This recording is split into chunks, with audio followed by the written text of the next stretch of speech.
Hello and welcome back to a brand new vlog. My name is Orion. I make videos every single Wednesday and Sunday and post them at 6 p.m. where we are currently on a journey of renovating our home and taking problems like this and turning them into stuff like this. We have T-minus 4 weeks to get our complete home renovated and ready to move back into because we haven't lived in this place for over 5 months now. As we got decanted from the building because it wasn't fire safe, as you can see by this square here, they came and did some repairs because there's no fire breaks in the ceiling, which means if a fire was to occur, there wouldn't be enough time for us to evacuate. So we took the opportunity to rip things off the wall, clear things out, and get things feeling fresh and new, ready for us to move back in. Today's mammoth task has us preparing this room ready for primer, which means we're gonna have to get the sander, sand down these damaged walls, repair them, and get them ready for paint. And meanwhile, whilst we wait for things to dry, over here, I am going to build a bench. I have absolutely no idea what I'm doing. Well, I have a faint idea of what I'm doing, but I'm essentially gonna build a box unit here in the corner, like a corner sofa, if you will, which has drawers that pull out. And then using Jess's crafting skills, she is gonna make the cushions and stuff to go on top to make it nice and cozy. And then after this is built in the corner here, we're gonna get a dining table that will sit in front of it so we can kind of use it as like a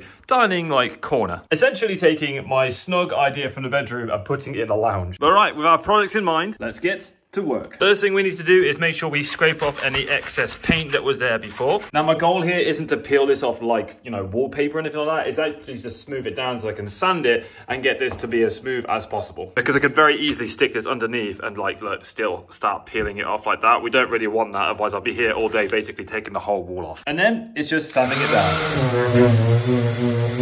Now that we've got that sanded down and a little bit smoother, we can actually fill over it. Now I'm using all-purpose polyfiller. I could use some other stuff. I've been recommended to use stuff like Easy Fill, but as I've got this already and there's still some to use, I'm going to use that for today. All right, now that that is filled, I just need to wait for it to dry so I can sand over it again and smooth it all out. I honestly don't really know what I'm doing, but it's worked in the past. I'm basically just layering it on nice and thick so when I sand it off, I don't lose too much and it should look like a completely smoothed over patch. If you have any feedback or recommendations, then do let me know in the comments down below, but I'm not claiming to be any kind of amazing polyfiller plasterer person. Just a bit of DIY. But speaking of which, I've got a couple more holes to fill, so let's get on with those. All right, this side has got some wall plugs in it, but honestly, they're really easy. Just grab yourself a nice big screw them in, and then just pull them out. All right, I have got a large percentage of this room all filled in, ready to be sanded down for painting. I think whilst we wait for things to dry, we take on the daunting task of building this bench. So using an old dining chair from absolutely years ago, which has just become a decorator's chair, I have kind of marked out roughly how deep I want this thing to go using the tape on the floor, and then that is the height of the bench and that is the height of where the table would come up to. So it all seems about right to me. Now it's just a case of cutting the wood to size and building a frame. At least this time I have this and I'm not using that because that took me so long last time. However, fortunately, the wood actually comes at the perfect length, so I don't actually need to cut too much. We're gonna lay 4 pieces of wood this way and then I'm gonna build some legs for it, essentially that go all the way along there to support it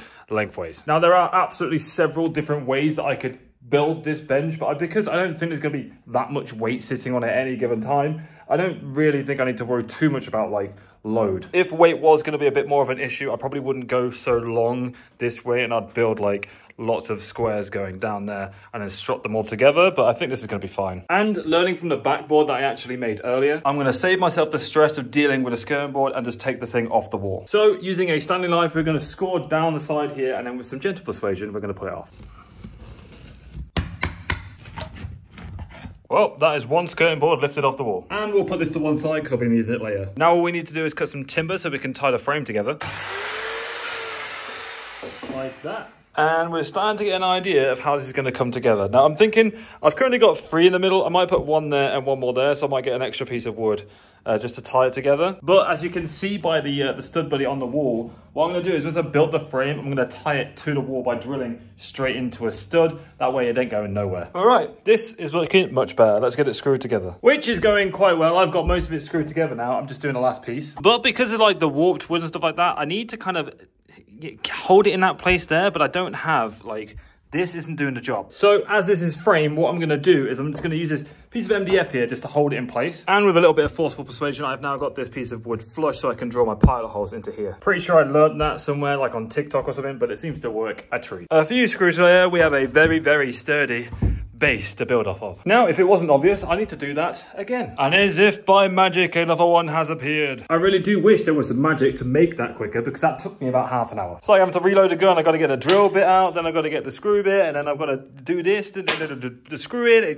Mate, that is a long process. Albeit a little bit faster, thanks to my saw. All right, now we have the two pieces going lengthways. I now need to build some legs to basically stand it up and prop it up as a bench. So by stacking my wood and adding another piece of wood and a bit of a tape measure, we need to mark out that it needs to be around here. This way, it's really easy for me to know how long my legs need to be. And by my calculations, I need 8 of them. Lots of wood cutting later. I have 8 legs and a spare one for when I do this way. Because the easiest way I've found to make sure every single one of those exactly the same length is just to use the previous one as a guide, and then they're all the same length. All right, time to start the running process of screwing them all in. This is the halfway point. Well, we're nearly done. And this might seem like really random to throw in the vlogs because I don't really talk about this kind of stuff very often. But honestly, I grew up around my granddad, and my granddad was one of those guys that could he could do it all really. And if it wasn't for him, I probably wouldn't be able to do this stuff that I'm doing today. And I just hope he's proud of me. I'm sorry, I know this is so random to put in the middle of the vlog, but he's the only person that I've ever lost, and I just miss him a lot, so. Anyways, where were we? This is finished. And I know it's dirty because I had to sit on it to keep everything in line. I don't have a clamp that can kind of keep this flush, but my weight seemed to be a good enough clamp, and I've got it perfectly done together. The only issue that you may notice is the plug sockets are in the way. So it looks like I'm gonna have to grab my electrical bag out and move those. But before I worry about doing too much electric stuff, I still need this little section here. So I'm gonna build that now. And just like that, we have the little end piece. And I did actually have to take those out so I could push this flush against the wall, just so I could measure that out properly. All right, now that we have got the frame built to size, I need to get some plywood cut to size to cover over the top of it. But I also need to decide whether I'm gonna have like a lid that opens up or a drawer that comes out, because basically this is gonna act as additional storage. So it'll double up as not only a bench where we can sit down and have our dinner, because there will be a table right here, but an extra place for us to store lots of things. Now, I feel like I would get more storage out of it if it was a door that opened up, but let me know what you think in the comments down below. Before we can even think about doing the plywood part, I do need to fix the electrics here. And ideally, I need to raise the sockets up so they're not kind of, you know, where your ass is gonna be. So I guess it's time to get the electrical bag out and to do some electrics. And what I plan to do is basically move those sockets and put them on the front of the bench. And then using the same method we used in the bedroom to fill the hole in the ceiling when we moved the lights, we'll cover those up and you'll have no idea that they were there. A lot of people have been asking about like me moving electrics and stuff like that, and I've basically been given the green light as long as things go back where they were when I first moved in. So when I do this, I take photos and make markers of where things were so I can actually move them back and put them where they were. Everything I've done here, from like the bar to like these like false walls to hide utilities in, have been done in such a way that I can always just take them down when I move out. It's a bit of an extra step to think about when I'm like doing stuff like this, but it is what it is. All right, as we've seen this all before, I think it's time to grab the tripod and roll a good old-fashioned time lapse.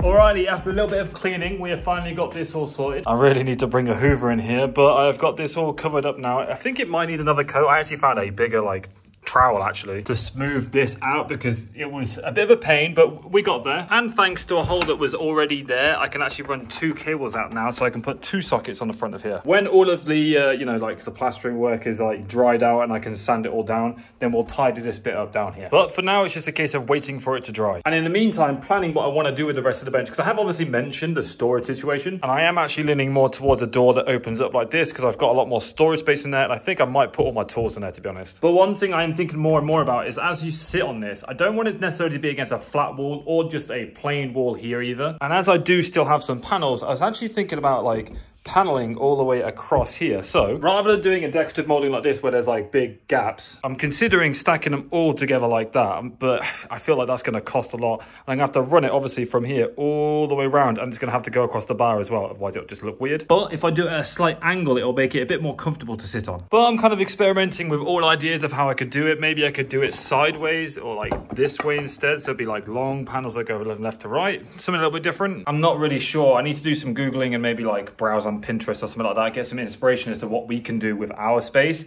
But right, that's going to do it for today's vlog. I hope you did enjoy it. I'm sorry about the random bit in the middle. It just kind of, it happened, and it's just how I felt. Like I don't know. Like I miss my granddad a lot, and doing this kind of stuff reminds me of him. So yeah, I'm sorry that was so randomly in the middle of the vlog. I was going to refilm it, but it is what it is. As always, guys, if you have any ideas or suggestions as to what we can do with, like, you know, even this space or like the lounge in general, then please do let me know in the comments down below. I have heard a lot of feedback about building a media wall and putting it right there where the TV used to be to give us even more storage. So yeah, if you have any suggestions, let me know in the comments down below. If you did enjoy this vlog, please leave it a thumbs up rating. I would genuinely appreciate that. If you are new to my channel, then subscribe, join the train and the road to 25k. Let's actually add to this 25k, because I will most definitely forget. But anyways, guys, I'm going to love you. I'm going to leave you. Thank you so much for watching. I appreciate it as always, and I shall catch you guys next time. Peace, peace, much love. Bye-bye.